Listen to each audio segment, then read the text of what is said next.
یہ نسخہ ضرور استعمال کریں اور دوسروں تک پہنچائیں۔ دنیا کا وہ شخص جو ٹینشن، ذہنی بیماریاں، نیند کوسوں دور، گھٹنے، جوڑ، پٹھے، اعصاب، معذوریاں، مجبوریوں میں چلا گیا ہو۔ میں نے ایک دفعہ پوسٹ ڈالی تھی کہ ٹھہریے خودکشی کرنے سے پہلے یہ پی لیں، وہ 11 دانے، وہ ایک چائے کا چمچ ہلکا سا کوٹ لیجئے، کوٹ کے 1 لیٹر پانی گرم میں رات کو بھگو دیجئے، تھرمس میں ڈال کے رکھ دیں، پی لیں۔ آپ صرف تیسرے دن رزلٹ دیکھیں اپنے جسم کا۔ یہ قہوہ جو ہے نا، کمال چیز، حتیٰ کہ یہ قہوہ جو ہے یہ گھریلو جھگڑوں کا بھی علاج ہے۔ بس آگے نہیں بات کروں۔ مجھے نا کسی نے کہا کہ دریائے نیل پہ جانا تو ایک چیز دیکھنا۔ میں ابھی دریائے نیل پہ گیا، مصر گیا۔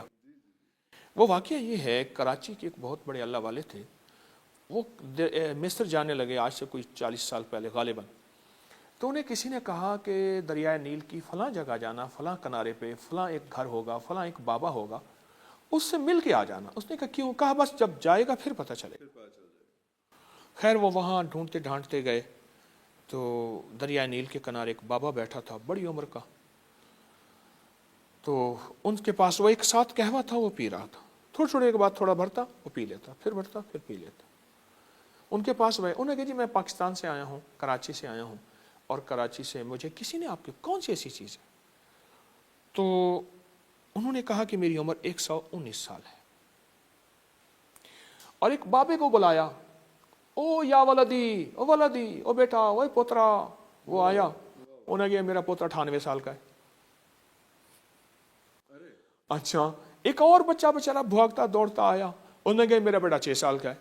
6 سال کا؟ ہاں، ایک 98 سال کا ہے، ایک 6 سال کا، اور خود 19 سال۔ 119 سال۔ اور مجھے ان بزرگوں سے ایک اور بھی پتا چلا کہ وہ 126 سال کا تھا۔ 119 تو ٹھیک ہے۔ اچھا، وہ راز کیا تھا؟ وہ ایک قہوہ تھا۔ ایک قہوہ تھا؟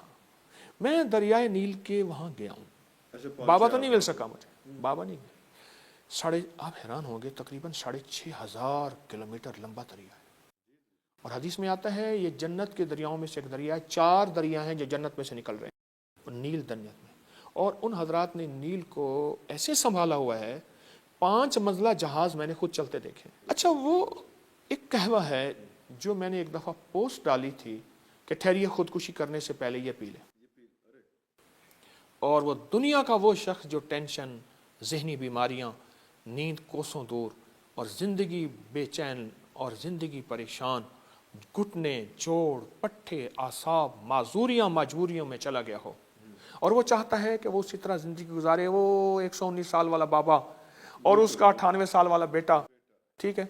تو وہ قہوہ ہے اناپ، سپستان اور بہدانہ۔ بس اناپ 11 دانے، سپستان یہ لسوڑیاں خشک ہوتی ہیں، اور بہی دانہ وہ 11 دانے، وہ 11 دانے، وہ ایک چائے کا چمچ ہلکا سا کوٹ لیجئے، کوٹ کے 1 لیٹر پانی گرم میں رات کو بھگو دیجئے۔ صبح اٹھ کے اس کو صرف 5-10 منٹ خوب ابالیں ڈھانک کے، اس کے بعد رکھ دیں۔ اب اس میں سے 1 کپ پیتے جائیں، وہ اس کے اندر دوائی پڑی رہے، شام تک یہی دوائی آپ پی لیں، ٹھیک؟ بابا تو زیادہ پیتا تھا، آپ پی لیں، تھرمس میں ڈال کے رکھ دیں، پی لیں۔ آپ صرف تیسرے دن رزلٹ دیکھیں اپنے جسم کا، اس کے وہ فائدے، وہ فائدے۔ یعنی ہم نے یہ پوسٹ ڈالی تو لاکھوں سے زیادہ لوگوں نے اس کو آزمایا۔ کوئی کہتا ہے میرے بال پھر سے سیاہ ہونے لگے، کوئی کہتا ہے میرے دانت کے مسئلے، کوئی کہتا ہے میرا پرانا نزلہ، الرجی ختم، اور یہ اس کا علاج ہے، واقعی علاج ہے۔ یہ اصل میری والدہ کا ٹوٹکا ہے، انہیں پتہ نہیں کہاں سے ملا تھا، مجھے تو مصر کا حوالہ ملا۔